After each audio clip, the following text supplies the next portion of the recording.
بنو امیہ کا سب سے حسین بادشاہ سلیمان بن عبد الملک، سب سے حسین، 42 سال کی عمر، جوانی، اس کی میت کو قبر کے قریب کیا گیا تو ہلنے لگا تو اس کے بیٹوں نے کہا ہمارے ابا زندہ ہیں، وہ سختہ ہو گیا ہے، زندہ ہیں۔ عمر بن عبدالعزیز رضی اللہ رحمت اللہ علیہ فرمانے لگے ارے بھتیجو زندہ نہیں ہے، قبر کا عذاب جلدی شروع ہو گیا ہے، بل عجل اللہ بالعقوبہ، چھپاؤ، جلدی چھپاؤ۔ عمر بن عبدالعزیز جس تخت پر بیٹھے اس پر سلیمان تھا، اس پر ولید تھا، اس پر عبد الملک تھا، ان تینوں نے اپنے من کو راضی کیا، عمر بن عبدالعزیز نے اپنے رب کو راضی کیا۔ جب عمر بن عبدالعزیز کا وقت آیا مرنے کا تو انہوں نے بلایا رجا بن حیوہ سے، فرمایا کہ میں نے عبد الملک بن مروان، چاچا بھی تھے سسر بھی تھے، ان کی بیٹی فاطمہ سے شادی ہوئی تھی، میں نے اس کو قبر میں اتارا، کفن کی گرہ کھول کے دیکھا تو اس کا چہرہ قبلے سے ہٹ چکا تھا، رنگ کالا سیاہ پڑ چکا تھا۔ عبد الملک بن مروان گورا چٹا تھا، یہ جگہ سرخ تھی، کالا۔ پھر میں نے ولید کو قبر میں اتارا، اس کا بیٹا 10 سال حکومت کی، اس نے 21 سال حکومت کی، اس نے 10 سال کی، ولید بن عبد الملک۔ میں نے اس کے کفن کی گرہ کو کھول کے دیکھا تو اس کا رنگ سیاہ ہو چکا تھا اور قبلہ کی طرف سے چہرہ پھر چکا تھا۔ پھر اس سلیمان کا واقعہ تو ابھی سنایا، پھر اس سلیمان کو قبر میں اتارا اور اس کے کفن کی گرہ کو کھول کے دیکھا تو اس کا چہرہ قبلے سے ہٹ چکا تھا۔ اب میں جا رہا ہوں، مجھے دیکھنا۔ پہلے تینوں نے حکومت کی پوجا کی اور عمر بن عبدالعزیز نے اپنے اللہ کی پوجا کی۔ انہوں نے ایک بڑا عجیب خطبہ دیا جب خلیفہ بنے، اے لوگو، بچپن میں شعر و شاعری کا شوق تھا تو میں شاعر بنا، تھوڑا سا اٹھان ہوئی تو علم کا شوق لگا، میں نے علم حاصل کیا، جوان ہوا تو فاطمہ بنت عبد الملک سے عشق ہوا، میں نے اس سے شادی کی، اب اللہ نے مجھے حکومت دے دی ہے، اب تم دیکھو کہ میں اس سے اپنے اللہ کو راضی کروں گا۔ ہمارے حکمران تو ووٹ سے آتے ہیں اور چلے جاتے ہیں 4-5 سال کے بعد، ان کی وراثت میں حکومت آ رہی ہے اور 3 بر اعظم پر حکومت ہے، اور ایسا روب و دبدبہ ہے بنو امیہ کا، کوئی ان کے سامنے سر نہیں اٹھا سکتا۔ 3 بر اعظم میں زکوٰۃ لینے والا کوئی نہ بچا، 3 بر اعظم میں سوال کرنے والا کوئی نہ بچا، 3 بر اعظم میں ظالم کوئی نہ بچا، 3 بر اعظم میں مظلوم کوئی نہ بچا۔ لیکن خود کیسا رہا؟ گھر آئے، فاطمہ بڑے اچھے دن گزرے ہیں، اب امتحان ہے، میں تیرا حق نہیں ادا کر سکوں گا، طلاق لینی ہے میں حاضر ہوں، ساتھ دینا ہے تو میرے اپنے حق معاف کرو، اپنے حق معاف کرو۔ فاطمہ جیسی عورت انسانی تاریخ میں کوئی نہیں آئی، سیاسی لحاظ سے، سیاسی۔ دادا مروان بادشاہ، باپ عبد الملک بادشاہ، بھائی ولید بادشاہ، دوسرا بھائی سلیمان بادشاہ، تیسرا بھائی ہشام بادشاہ، چوتھا بھائی بادشاہ اور اپنا خامند بادشاہ، 7 نسبتوں سے یہ عورت شہزادی ہے۔ کائنات انسانی تاریخ میں اتنی بڑی عورت کوئی نہیں آئی، سیاسی۔ فاطمہ کہنے لگیں عمر، میں نے سکھ کے دن تیرے ساتھ گزارے ہیں، دکھ میں تجھے چھوڑ کے نہیں جاؤں گی، جاؤ میں نے اپنے سارے حق معاف کیے۔ پھر حضرت عمر بن عبدالعزیز کی راتیں اور دن کیسے گزرے؟ مسلح پہ بیٹھتے اور روتے وہیں سو جاتے اور روتے وہیں سے اٹھتے، پر 3 بر اعظم میں ظالم کوئی نہ بچا، مظلوم کوئی نہ بچا، زکوٰۃ لینے والا کوئی نہ بچا، اپنی حکومت کو اللہ کی رضا کے لیے استعمال کیا۔ کیسے استعمال کیا؟ سارے مال فاطمہ کا سارا زیور بیت المال میں ڈال دیا، تنخواہ پہ آ گئے، عید کا موقع آیا، بچوں نے ماں سے کہا ہمیں کپڑے لے کر دو، عید آ رہی ہے، ہر آدمی اپنے بچوں کے لیے کپڑے لے رہا ہے، ہمارے بچے بھی کہہ رہے ہیں کپڑے لیں، جاؤ بھائی لو۔ فاطمہ کے پاس عمر 3 بر اعظم کے بادشاہ کے بچے آ رہے ہیں، ماں جی عید آ رہی، کپڑے تو لے دیں، ابا سے کہیں کہ ابا سے بات کرتی ہوں۔ ابا تشریف لائے، خزانے لبالب بھرے ہوئے ہیں گندم کے ڈھیر کی طرح، کہ امیر المومنین بچے کپڑے مانگ رہے ہیں۔ فاطمہ میرے پاس تو پیسے نہیں، میں کہاں سے کپڑے لے کر دوں، میرے پاس تو پیسے کوئی نہیں۔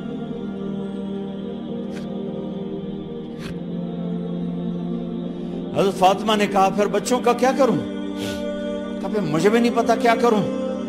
اس کے پہلے 3 حکمرانوں نے لوٹ مار کے بازار گرم کیے، ظلم و ستم کے پہاڑ توڑے، اور آج اسی خزانے پہ ایک شخص بیٹھا ہے جو اللہ کو راضی کرنے کے جھنڈے گاڑ رہا ہے۔ تو فاطمہ نے کہا آپ ایسا کریں، اگلے مہینے کی تنخواہ ایڈوانس لے لیں، اس سے میں اپنے بچوں کو کپڑے لے دیتی ہوں، اور گھر کا خرچہ میں مزدوری کر کے گھر کی روٹی چلا لوں گی۔ ارے اپنی تاریخ پڑھو، صرف ڈرامے ہی نہ دیکھتے رہ جاؤ، صرف گانے ہی نہ سنتے رہ جاؤ، اور بھی دکھ ہیں زمانے میں محبت کے سوا۔ انہوں نے اپنے بلایا وزیر خزانہ مزاحم، اپنا ہی غلام، ہاں بھائی مزاحم، ہمیں بچوں کے کپڑے چاہیے، تو اگلے مہینے کی تنخواہ ایڈوانس مل جائے۔ وہ کہنے لگے امیر المومنین آپ مجھے لکھ کر دے دیں کہ آپ 1 مہینہ زندہ رہیں گے، میں آپ کو تنخواہ دے دیتا ہوں۔ عمر بن عبدالعزیز سر جھکایا، اٹھے، گھر گئے، فاطمہ میرے بچوں سے کہہ دو کہ تمہارا باپ کپڑے لے کے نہیں دے سکتا۔ اپنی تاریخ تو دیکھو، عید کا دن آ گیا، خلیفہ وقت عید کی نماز پڑھاتے تھے، نمازیں بھی خلیفہ وقت پڑھاتے تھے۔ بنو امیہ کا خاندان ملنے کے لیے آ رہا ہے، سارے سرداروں کے بیٹے اعلیٰ پوشاک، اعلیٰ لباس ملنے آ رہے ہیں۔ تھوڑے دیر بعد دیکھا تو بچے بھی ملنے آ رہے ہیں، امیر المومنین کی حیثیت سے بچے باپ کو ملنے آ رہے ہیں، اور ان کے جسموں پر پرانا لباس ہے۔ حضرت عمر انہیں دیکھ کر ادھر اپنے سرداروں کے بچے دیکھے تو زرق برق پوشاکیں، اپنے بچوں کو دیکھا۔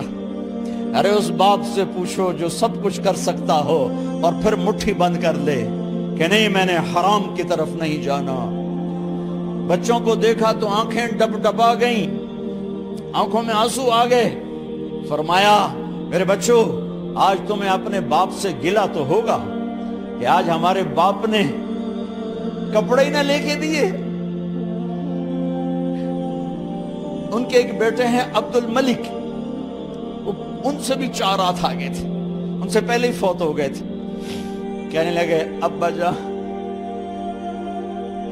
آپ کو مبارک،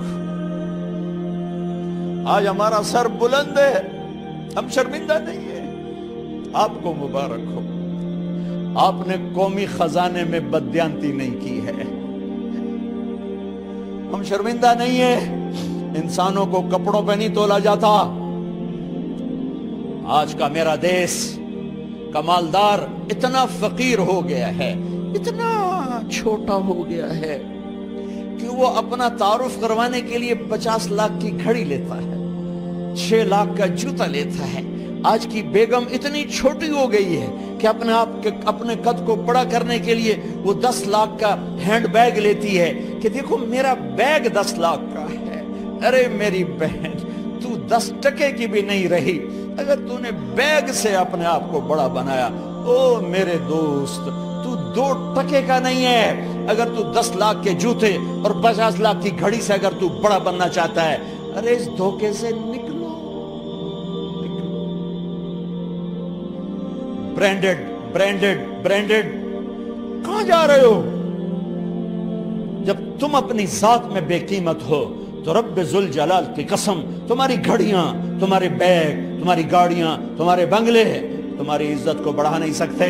ابا جان آج ہم خوشی سے بلند ہیں کہ ہمارے باپ نے بددیانتی نہیں کی۔ گھر میں تشریف لائے، کہنے لگے فاطمہ کچھ پیسے ہیں، میرا انگور کھانے کو جی چاہ رہا۔ بس فاطمہ رونے لگی، فرمایا امیر المومنین خزانہ تو بھرا پڑا ہے، 1 درم کا بھی تیرا حق نہیں ہے کہ تو 1 درم لے کے انگور خرید لے۔ تو تڑپ اٹھے، فاطمہ میں جہنم نہیں برداشت کر سکتا۔ او میرے بھائیو، جو دن رات سود میں پھنس چکے ہو، جو دن رات جوے شراب میں پھنس چکے ہو، کیسے اللہ کے سامنے سرخرو ہو کر کھڑے ہو گے؟ ایک رات گھر میں تشریف لائے، بچیاں بیٹیاں،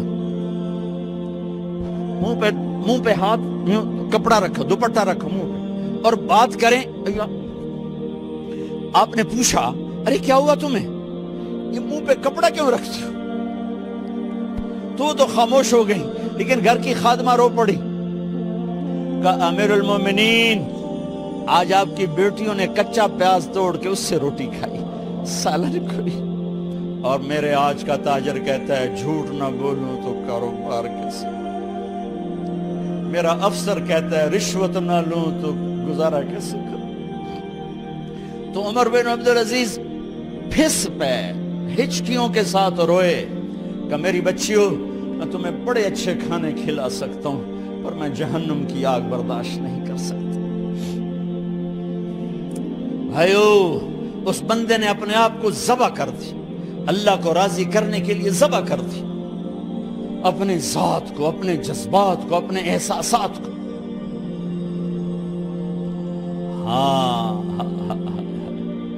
اب اللہ نے صلہ کیا دیا، جب انتقال ہوا ہونے لگا تو بلایا رجا کو، جو میں بات پہلے چھوڑ کے ادھر ان کی تھوڑی سیرت بتائی کہ رجا اب میں مرنے لگا ہوں۔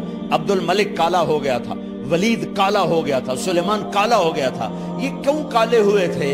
یہ بے نمازی نہیں تھے، بدکاری نہیں کرتے تھے، کسی کی طرف ان کی میلی آنکھ نہیں اٹھی کبھی۔